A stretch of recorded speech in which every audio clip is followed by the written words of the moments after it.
Hi everyone. So today we are going to make either some pendants, some bookmarks, or some keychains with resin.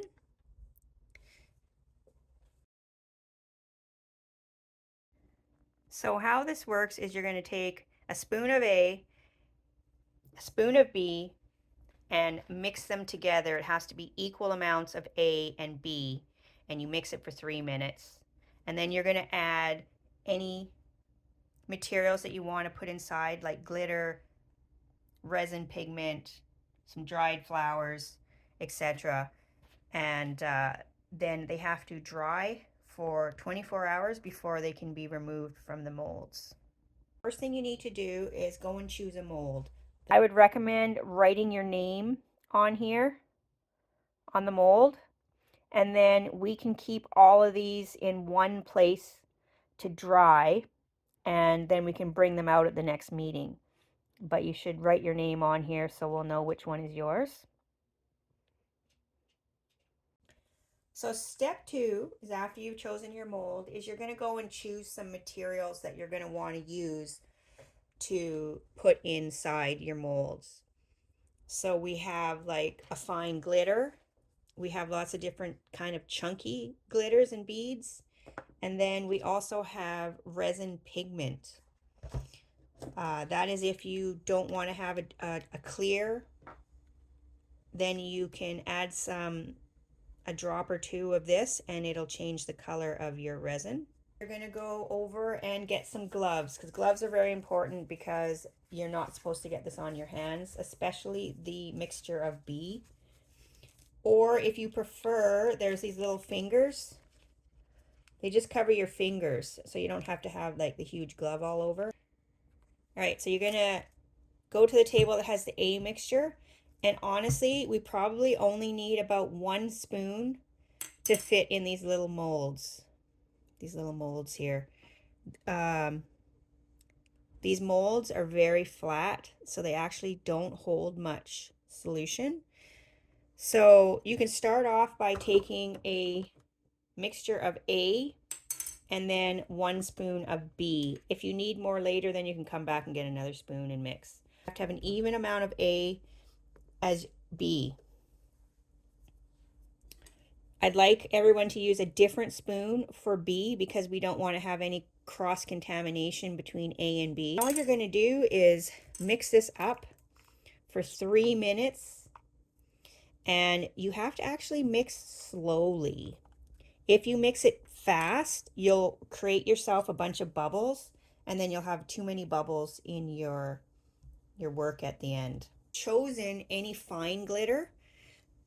Once you've mixed it for 3 minutes, you can put a little bit of the glitter into the cup and then mix it so that it's well mixed, because the fine glitter will basically just float on the top if you don't mix it actually in. Less is more in this case. Like, you actually only need like a very teeny little bit of glitter. I'll show you one of mine that I did where I put way too much glitter in and it just overtook everything. And this would also be when you would put a drop or two of pigment ink in there and stir it in if you want some color. I would recommend taking off your gloves when you are handling this, because we don't want to have all of these super sticky. Also, before you pour into your molds, if you notice any bubbles near the top of your solution, you can take the embossing gun and just put some heat over top of your container here, and it will pop the bubbles. Once you've poured your solution into your mold, if you still see some more bubbles, then you can actually take a lighter with a long nose and just hold the flame over top, and it will pop any bubbles that you see.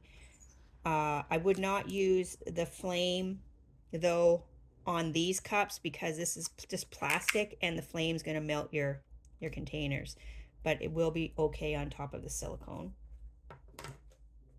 Once you've got your mixture all mixed up for 3 minutes, these little cups have a little pour spout, and you can use it to pour into your molds. These little ones, though, are very difficult to pour into, so you could try using one of these like syringe things and suck up some of the solution and then putting it in that way. And your last step will be, once you've poured your mixture into one of these molds, you can add any of the heavy type of stuff you're going to put in. If you're going to put one of these feather charms in, I recommend putting it in. Put a little bit of stuff in and add this first so that it falls to the very back. If you notice on this one that I did, I had put some sage in first and then it fell to the bottom, and then the charm fell on top of the sage, and now you can't even see the charm. So you want to put one of these charms in first if you're going to use one. And if you're going to use some dried flowers, unfortunately I dried a bunch of little flowers over the summer, but most of these are way too big. I bought some molds that were deeper. This is when you could use flowers. You can take some of the flower petals from the bottom here and sprinkle them in. That'll work. And then the last thing you need to do is, if you have one of these, you could probably pick it up and bring it over to the container. If you have a flat one like this, it's going to spill if you move it. So you probably should have grabbed a piece of cardboard or piece of paper to begin with, to put this on top of before you pour it in. And then you can carry this over to the container that we're going to store them in to dry, because I have to be able to carry all of these molds back over to deck. And that's it.